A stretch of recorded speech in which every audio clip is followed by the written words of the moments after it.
Hey everyone! Welcome to this quick tutorial on how to edit a drop-down list in Google Sheets for 2025.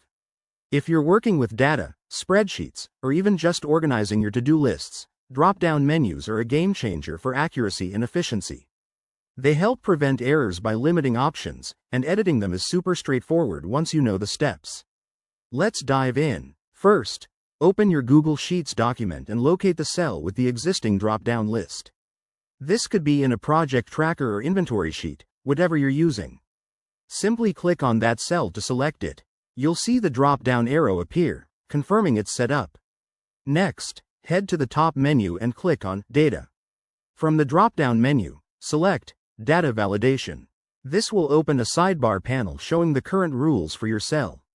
Here, you can see details like the list range or the specific items in the drop-down. To edit, look for the Criteria section. If your drop-down is based on a range of cells, you can change that range by entering a new one, like updating from A1, A5 to A1, A10 to add more options. Or, if it's a custom list, you can directly edit the items by typing in new values or removing old ones. Make sure to double-check for any typos to keep things smooth. Once you're happy with your changes, hit the Save button or click Done in the sidebar. Now, go back to your cell and click the drop-down arrow to test it. Your updates should show up immediately. A quick tip: if the changes don't appear, ensure you're editing the correct cell and that your sheet is saved.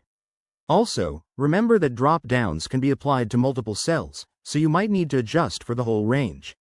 There you have it. Editing drop-down lists in Google Sheets is easy and can make your workflows way more efficient in 2025. If you found this helpful, give it a like. Subscribe for more tech tips, and let me know in the comments if you have any questions. Thanks for watching, and see you next time.